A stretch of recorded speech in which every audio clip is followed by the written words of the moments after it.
Proverbs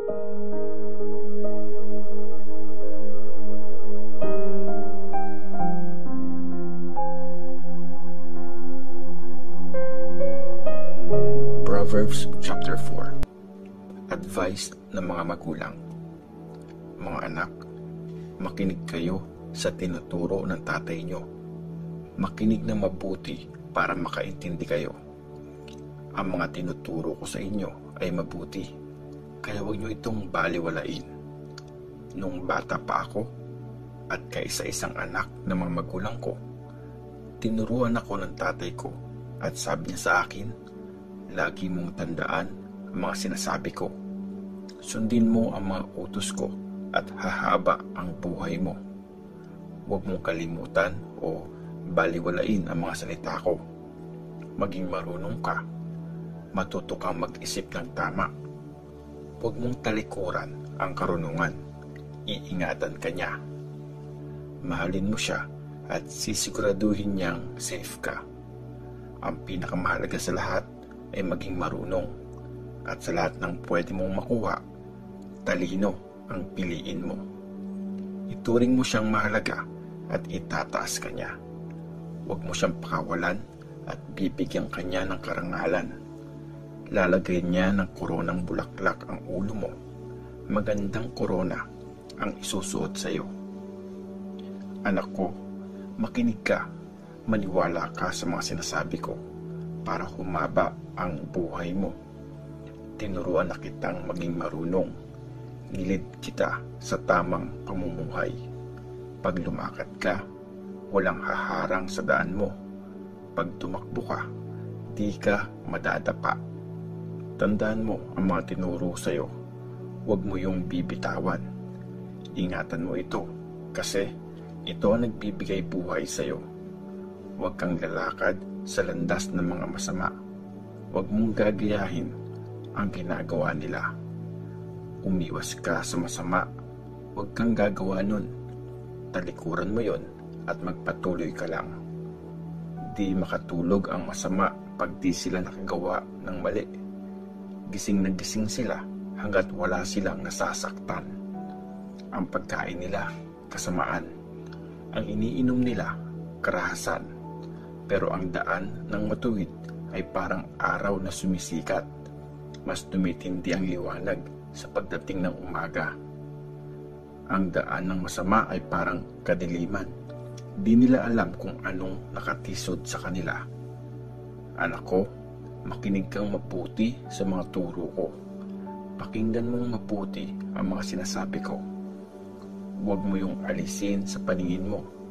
Ingatan mo ang mga yun sa puso mo. Magkakaroon ng buhay ang nakakaintindi ng mga ito. Magiging healthy ang buong katawan niya. Ingatan mo at bantayan ang puso mo. Diyan nakasalalay ang buhay mo. Huwag kang magsasabi ng di totoo. Huwag kang manloloko. Tumingin ka lang ng diretso. Mag-focus ka sa pupuntahan mo. Pag-isipan mo mabuti ang mga hakbang mo para siguradong tama lahat ng gagawin mo. Huwag kang liliko sa kanan o sa kaliwa. Lumakad ka palayo sa masama. Proverbs chapter 5. Mahalin mo ang asawa mo. Anak ko, makinig kang mabuti sa karunungan ko. Pakinggan mo ang mga tinuturo ko sa iyo para matuto kang mag-decide ng tama at maging matalino sa pagsasalita. Pag nagsalita ang masamang babae, matamis yun na parang honey. Maganda sa pakiramdam, parang olive oil. Pero yun pala, nakakalason siya. Nakakasugat na parang espada. Isasama ka lang niya sa kamatayan. Papunta siya sa mundo ng mga patay.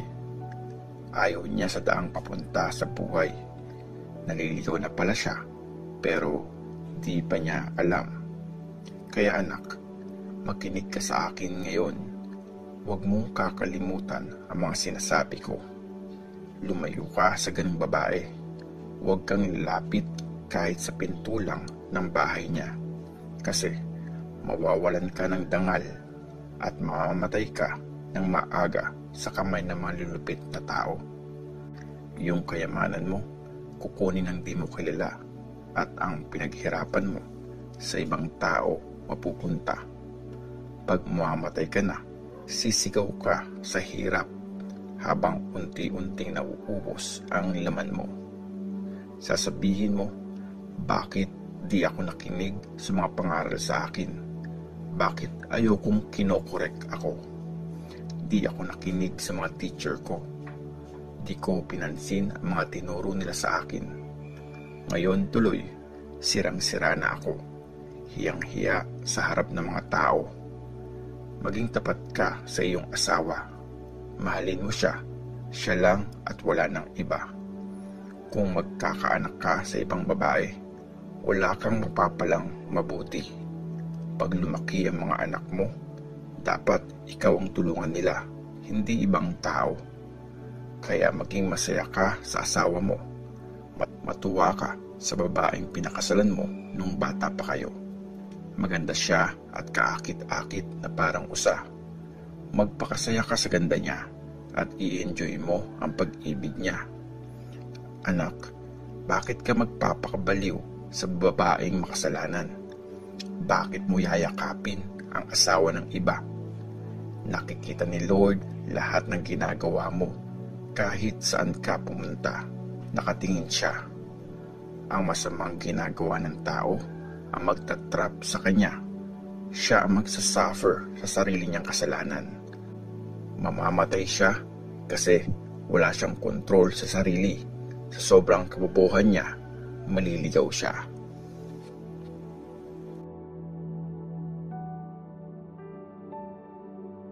Proverbs chapter 6. Iba pang mga advice. Anak ko, nag-promise ka ba na babayaran mo ang utang ng iba? Pumayag ka bang magbayad sa utang na di mo kilala? Napasubo ka ba dahil sa mga sinabi mo? Sa mga binitiwan mong pangako? Ganito ang gawin mo, anak.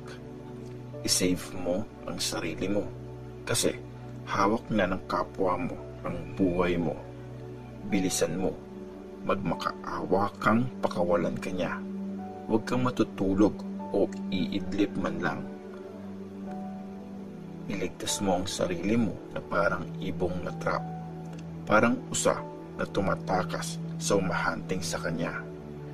Kayong mga tamad, tingnan nyo ang mga langgam. Tingnan nyo ang ginagawa nila para matuto kayo. Wala silang leader. Wala silang boss o kahit pinuno, pero nag-iipon sila ng pagkain pag summer. Naghahanda sa pagdating ng winter. Ikaw na tamad, hanggang kailan ka hihiga dyan? Kailan ka babangon? Sinasabi mo, iidlip lang ako saglit. Pahinga lang ako ng konti. Pero habang tulog ka, dadating ang kahirapan. Parang magnanakaw, may dalang armas. Ang taong masama at walang kwenta, nagsisinungaling kahit saan pumunta. Kumikindat siya at sumesenyas para lukuhin ka. Masasama ang plano niya, laging gulo ang dala, kaya bigla na lang siyang mapapahamak, mawawasak siya at tuluyang mamamatay. May 7 ayaw si Lord.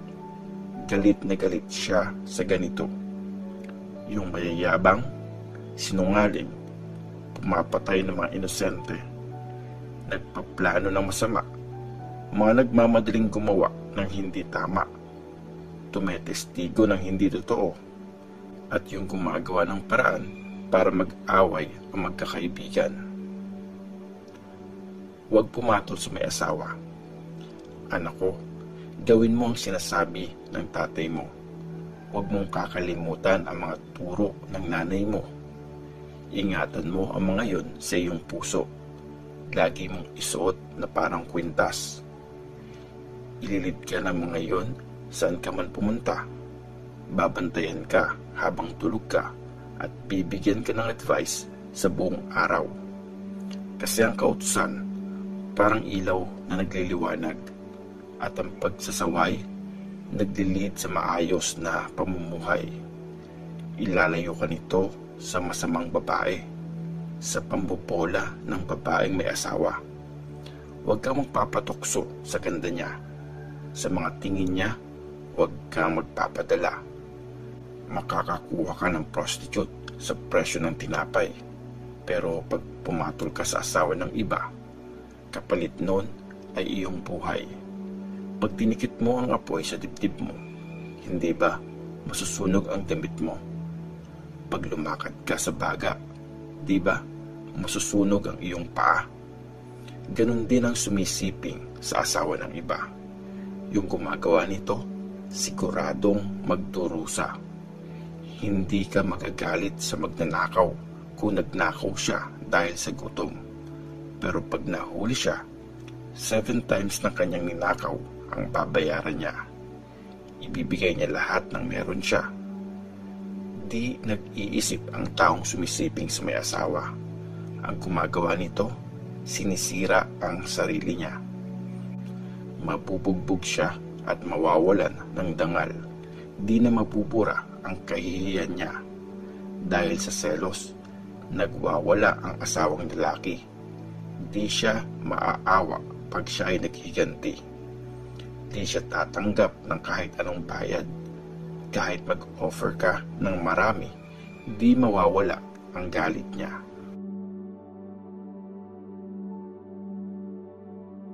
Proverbs chapter 7. Karunungan ang magliligtas sa iyo. Anak ko, tandaan mo ang mga sinasabi ko. Huwag mong kalimutan ang mga utos ko sa iyo. Sundin mo ang mga ito at hahaba ang buhay mo. Ingatan mo ang mga ito gaya ng iyong mata. Isuot mo na parang singsing sa mga daliri mo at isulat mo sa iyong puso. Gawin mong kapatid ang karunungan. Ituring mong best friend ang talino.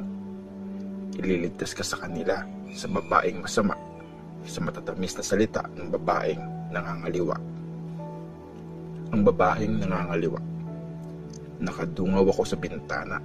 Sumilip ako sa may kurtina. Nakita ko ang mga kabataang lalaki na walang kamuwang-muwang. Tapos, napansin ko yung isa sa kanila. Kulang talaga sa karunungan. Naglalakad siya sa kalsada, doon sa may kanto, sa daan na may malapit sa bahay ng babaeng masama. Lumubog na ang araw nun, madilim na, gabing-gabi na. Tapos, sinalubong siya ng babae. Mahalay ang damit niya at nang-aakit siya. Nag-iingay yung babae at di nahihiya. Lagi siyang palakad-lakad sa kalye. Nakatayo siya at nag-aabang kung saan-saan. Minsan sa daan, minsan sa gitna ng bayan. Hinila niya at hinalikan yung lalaki. Walang kahiya-hiya niyang sinabi, nakapag-offer na ako ng sacrifice at may natirang karne galing dun. Kaya lumabas ako para salubungin ka, para hanapin ka, at nakita nga kita. Nilagyan ko na ng cover ang higaan ko. Maganda yung kulay ng mga tela nun, galing pang Egypt. Pinabango ko na ang kama ko. Myrrh, aloes at cinnamon ang ginamit ko. Tara, tabihan mo ako. Mag-enjoy tayo buong gabi. Magsaya tayo hanggang umaga. Wala sa bahay ang asawa ko. Pumunta siya sa malayo. Madami siyang dalang pera. Mga after 2 weeks pa ang balik niya. Dahil sa pang-aakit ng babae, bumigay yung kabataan. Nadala siya sa matatamis niyang salita. Sumunod agad siya sa masamang babae. Parang toro na papunta sa katayan. Parang deer na nahulog sa trap. Tatamaan ng pana. Tagos sa puso niya. Para siyang ibon na nagmamadaling pumasok sa trap. Walang kamalay-malay na kapalit nun ay buhay niya. Kaya mga anak, makinig kayo sa akin. Pakinggan niyo ang mga sinasabi ko. Huwag kayong papadala sa babaeng ganyan. huwag kayong mag-iiba ng daan para sumama sa kanya.